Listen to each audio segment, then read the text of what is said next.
존경하는 미추홀 주민 여러분, 지난 문재인 정부 3년 우리의 삶이 더 나아졌습니까? 더 정의롭고 공정한 사회가 되었습니까? 이번 선거는 문재인 정부 지난 3년을 평가하고 또 지금의 정책 기조로 계속 나아갈지 아니면 수정을 해야 할지 국민 여러분께서 판단해 주셔야 합니다. 존경하는 미추홀 주민 여러분, 이번 선거는 미추홀을 잘 알고 미추홀 발전에 누가 더 적임자인지를 판단하는 선거입니다. 지난 TV 토론에서 이미 그 평가가 내려졌습니다. TV 토론과 각 후보들의 정책 홍보물을 꼼꼼히 살펴보시고 투표해 주십시오. 미추홀의 대표가 누가 되어야 이곳 미추홀이 중앙에서 홀대받지 않고 더 당당해질 수 있는지 다시 한번 고민해 주시기 바랍니다. 존경하는 미추홀 주민 여러분, 이곳 미추홀에서는 여러 조사에서 저 윤상현이 야권의 대표 주자임이 확인되었습니다. 당락에 영향을 주지 않는 표는 의미 없는 사표가 되고 맙니다. 미추홀의 야권 대표주자 윤상현에게 표를 몰아주십시오. 저에게 주는 표는 오직 저를 지지해서 주는 표라고 생각하지 않습니다. 미래통합당 후보를 포함하여 모든 야권 후보를 대표하여 제게 주신 표로 이해합니다. 다시 한번 간곡하게 호소드립니다. 민주주의에서 가장 위험한 것은 일당 독주입니다. 여당 싹쓸이는 인천 지역에서도 또 국가에도 결코 도움이 되지 않습니다. 일당 독주만은 막아주십시오. 간곡히 부탁드립니다. 문재인 정권의 일방 독주, 문재인 정부의 국정 실패를 저지하려면 그 강력한 저항군을 이끌 수 있는 대표 선수를 뽑아야 합니다. 선수다운 선수가 있어야 정부의 잘못된 국정 운영을 견제할 수 있습니다. 구태의연한 통합당의 후보로는 안 됩니다. 이길 수 있는 후보, 저 기호8번 무소속 윤상현에게 표를 몰아 이기는 선택을 해주십시오. 윤상현의 승리는 곧 미추홀의 승리입니다. 대통령과 대표 한 사람에게 휘둘리는 정치가 우리나라 민주주의를 얼마나 위기에 빠뜨리고 있습니까? 줄 세우고 줄 서는 선거가 지역 민심을 업신여겨서는 안 돼. 지역 주민은 외면하고 오직 권력자에만 줄 서는 이런 나쁜 정치, 미추홀 주민 또 유권자 여러분들께서 표로 심판해 주십시오. 미추홀 주민이 이긴 윤상현이 여러분들과 함께 이길 수 있습니다. 감사합니다. 여권에서는 야권 심판이고 야당에서는 여권 심판이라고 하는데 저는 대단히 코로나19의 상황 때문이라고 봅니다. 그러니까 코로나19를 통해서 사회적 거리두기 때문에 4월 15일 날 본투표 날 유권자분들이 확 모일까 봐, 소위 말해서 길이 늦어질까봐 미리 투표하신 게 아닙니다. 사전 투표가 올라간 것은 어느 한편의 해석으로 여당 심판, 문재인 정부 심판, 또 야당 심판 이렇게 해석하기 힘들다. 저는 코로나 정부에 의해서 미리 투표 시간이 길어질까봐 미리 와서 하지 않았나 이런 판단을 합니다. 되지 않은데 가정을 전제로 말씀드리기는 어려운 면이 있습니다만은 물론 앞으로 큰 정치보다 큰 정치로 나아갈 수 있는 발판이 생긴다라는 점에 주목을 하고 있습니다. 근데 묻기는 그것은 제가 미추홀 주민의 후보이기 때문에 주민 여러분들의 뜻을 이뤄서 결정할 거다. 그래서 지금 당장 어떤 가정을 두고 얘기하기는 힘들다. 분위기는 일단 이제 윤상현 후보가 열심히 일 잘했다라는 그런 평가를 해주시는 분이 많은 것 같습니다. 이제 저하고 물론 오래 호흡을 해서 그런 분위기를 느꼈는지 모르겠습니다만 하여튼 미추홀구에는 윤상현이 일 많이 했다, 참 일 잘한다, 이런 평을 이렇게 해주신 분이 많습니다. 제가 이제 타 후보의 어떤 이제 그 뭐 사법적 판단이 내려진 부분에 대해서 말씀드리기가 좀 이제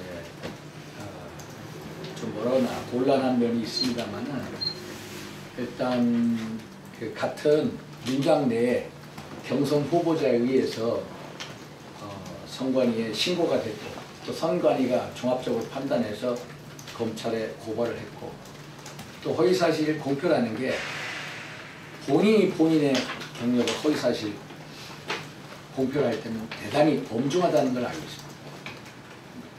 타인이 나에 대해서 허위사실 공표보다도 더 큰 죄가 본인의 허위사실을 공표했을 때 훨씬 크죠. 그런 측면에서 사법당국에서 어떤 판단을 할지 모르겠습니다만은, 저는 뭐 결과가 어떨지는 몰라도 이런 참 지역 주민분들에 대한 기본적인 예의, 도리 면에서 접근하고 싶다. 자기 스스로 만약에 의도적으로 경력을 부풀렸다면 사법적 판단과 별개로 정치적으로, 도의적으로 이런 것은 지양해야 한다. 정치인의 기본 자세라는 측면에서 그건 다시 한번 생각해 보아야 할 문제다. 만약에 그게 사실이야, 이런 말씀입니다. 사법적 판단과 별개로 정치적, 도의적으로 자기의 경력을 허위사실로 부풀렸다면 그것은 정치적, 도의적으로 심판받아야 된다는 생각입니다. 현재 사표제를 방지해달라. 왜냐? 주민 여러분들의 소중한 한 표 한 표가 정말로 대한민국의 가치와 근간을 지켜내고 또 미추홀 발전의 제도약의 주춧돌이 될 수 있다는 그런 소중한 표거든요. 그런데 그게 잘못돼서 사표가 돼버리면은 안 되겠다. 정말로 문재인 정부에 대항해서 대한민국의 가치와 근간을 지켜낼 후보가 누구인지, 누가 야권의 미추홀 대표 주자로서 이길 수 있는 후보인지 주민 여러분들께서 좀 한번 고심을 해달라. 후보자 TV 토론회 공보물 여론조사 등을 전부 살펴보시고. 사표라면은 보수 그러니까 야권의 대표 주자 한테 표를 힘을 모아달라, 이런 당국간 모습입니다. 정치의 사법화, 이거는 지양해야 된다. 지양해야 된다. 정말 까마득한 선배 아니냐. 이 집단 탈당이라는 걸 가지고 이제 그거 뭐 자발적이니 뭐 강요에 의한 거니 이런 거를 얘기하는데, 결국 2650명가량이 탈당했다는 그 사실이 중요하다. 거기서 가려낸 거, 사실 제가 알기로 막 여기저기 통화해서 어떤 분은 30분 동안 통화하는데 여기를 다 녹음을 해놨어요. 전부 회유를 해요. 하지 말아 주십시오. 당을 지켜다. 이런 식으로 회유를 해요. 그게 정당법에 위반될 수가 있어요. 왜? 선거기간 중에는 일단 탈당이라는 것은 내가 탈당계를 내면 거기서 끝나는 거예요. 전화해가지고 회유하면 그것은 정당의 재가입, 재입당을 요구하기 때문에 정당법 위반이에요. 그러면 이런 것을 법적으로 따지면 우리도 할 말이 많아요. 그러나 안 하는 거야. 거기서 골라낸 게 뭐 2650명 중에 뭐 6%, 7%, 8%라고 해요. 시당의 관계자. 7%, 8%. 그것도 반은 회유를 통해서 얻어냈다는 거예요. 그걸 가지고 몇십 명을 해서 이걸 또 검찰에 고발하고 정치의 사법화, 이거는 참 대선배로서 이렇게 해야 할 일이냐, 이런 생각이 들어요. 그게 고발이라는 것을 정치적 의사 표시에 수단으로 쓸 수는 있겠지만은 그것도 참 이런 식으로 할 필요가 있을까? 저도 할 수 있어요. 그냥 안 할 뿐이에요. 서로. 선거 끝나면은 그게 뭐예요? 안 그렇습니까? 이제 여론조사를 통해서 보면은 뭐 어저께 그저께는 뭐 제가 이기고 그 전에는 지고 막 이게 여론조사가 엎치락뒤치락인데 500명을 표본 샘플하다 보니까 플러스 마이너스 4%가 돼요. 한 7% 이겨도 오차범위라. 네? 제가 7% 이겨도 가장 최악이시네, 여론조사. 그러니까 이제 예측을 못하는 거예요. 예측을. 그래서 예측을 못하니까 일단 참 저 입장에서 정말로 기초부 발전을 위해서 대한민국의 이 가치와 근간을 바로 세울 수 있는 가치와 근간을 지키는 후보가 누구인지 참 저 입장에서는 저 스스로 할 말이 많죠. 정말 타오에 비해서 참 솔직히 내가 더 많이 준비를 했고 역량이 있다고 자부심을 가지고 있지만 주민분들은 모르시잖아요. TV 토론회 홍보물 또 여러 가지 참조하셔서 판단해달라. 또 전략적인 선택을 해서 정말로 가장 중요한 것은 문재인 정부가 지난 3년 동안 대한민국의 가치와 근간을 흐트러뜨렸다는 거예요. 정치 한번 보세요. 얼마나 권력이 참 집중이 심화되었고 경제는 어떻습니까? 완전히 망가졌잖아요. 외교안보 제가 외교통일위원장이지만 역대 최악의 한미 관계, 한일 관계, 한중 관계, 한러 관계 최악의 관계를 가지고 있어요. 이런 걸 현장을 목도하는데 저는 그것을 국회에서 절실하게 느껴요. 가슴으로 느껴요. 지역 주민분들은 잘 모르실 수밖에 없잖아요. 그래서 참 정말로 큰 차원에서 참 미출구 발전 또 대한민국을 지켜내자 참 사회주의가 되는 것을 막아내자 이런 측면에서 참 안타까운 점이 많기 때문에 참 한 표 한 표가 소중한 한 표 한 표를 행사하는 데 있어서 저 윤상현이 보다 후보자로서 참 많은 정보를 드리고 싶고 저의 충정을 알려드리고 싶다 이런 면에 있어서 이제 기자회견을 하게 됐습니다. 트럼프 대통령이 이제 50억 달러를 요구를 했고 또 지금 우리가 제시한 안은 14% 인상 아니고 너무 현격한 차이가 있어요. 그런데 최근 지난 4월 1일 날 발표에 의하면은 거의 협상이 진정이 다 됐다 끝났다는 식으로 얘기했어요. 거의 관계자가. 그런데 지금은 또 트럼프 대통령이 13% 인상하는 데에서 걷어찼다는 거예요. 그리고 우리 4월부터 우리가 지금 주한미군 근로자들 한 7, 8천 명 되는데 그 사람들에 대한 고용 여건이 계약 해지를 해야 되는 상황이에요. 지금 이게 4월 달부터 들어가요. 이런 상황이 됐는데 난 안타까운 게 뭐냐면은 4월 달에 맞춰야 돼요. 이게 바로 국회에서 비준 동의를 해줘야 돼요. 그런데 저런 식으로 핑퐁 게임 하듯이 됐다. 여기선 청와대에선 다 됐다. 여기까지 트럼프가 13% 거부했다. 이게 뭐냐 이거. 결국은 대통령이 나서야 된다. 이 문제를 풀 수 있는 사람이 누구냐? 대통령이다. 대통령끼리 담판해야 된다. 그럼 청와대와 백악관이 담판해라. 이 얘기예요. 지금 코로나19 전국 때문에 서로 한미 간의 의료 공조, 협력 필요성이 더 제기되는 형국이거든요. 그러면 대통령이 나서서 트럼프하고 통화를 해라. 결단을 내려라. 라는 말씀을. 제가 그날 물론 이제 우리 박정희 대통령 존경하죠. 그러나 그날 질문이 지금까지 대통령들 많이 보지 않았냐. 저 대통령을 많이 봤잖아요. 전두환, 김대중, 김영삼, 이명박, 박근혜, 문재인 대통령 봤잖아요. 본 대통령 중에 누가 가장 존경하는 대통령이냐.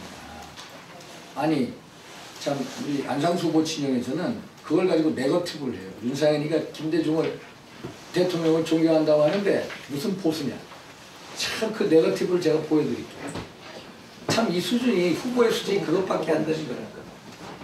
김대중 대통령 대한민국의 자유, 민주, 인권을 위해서 얼마나 투쟁하셨습니까? 지금 문재인 대통령하고 비교해 보세요. 문재인 대통령 얼마나 과거 정부 사람들한테 정치 보복을 합니까? 김대중 씨와 한번 보세요. 전두환 대통령이 어떻게 했습니까? 사형까지 때렸죠. 또 종신형 갔다가 결국 풀려나가지고 83년도 미국 갔다가 사치원에서 돌아왔죠. 그런 식으로 정책 옥보와 정책 보복을 당했지만 대통령 되자 뭐 했습니까? 김대중 대통령 보복했습니까? 오히려 전 대통령하고 역사적인 화해를 하지 않았습니까? 1997년 말 외환위기 누가 극복했습니까? 김대중 대통령이 했죠. 안 그렇습니까? 이것을 어떤 보수냐 진보냐 이념적 잣대로 판단하고 네거티브 제가 한번 보여줄게. 그 진영에서 김대중 대통령을 존경하는 윤상현이 보수 맞냐 이런 식으로 하는 것에 대해서 저게 바로 꼴통 보수다. 저래 안 되는 거예요. 아니 김대중 대통령이 왜 훌륭한 대통령이 못 됩니까? 보수 진영에서도 가장 정치적 보복을 안 한 대통령. 통합, 화합에 앞장선 대통령. 어느 대통령보다도 가장 지적인 컨텐츠가 뛰어난 대통령. 제가 본 대통령이에요. 그리고 가장 큰 적을 안아준 대통령. 안 그렇습니까? 어?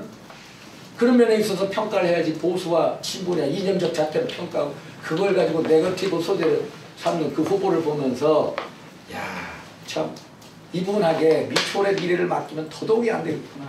대한민국의 미래는 말할 것도 없고 이런 생각이 들어요. 그게 본인의 결정으로 이루어졌다면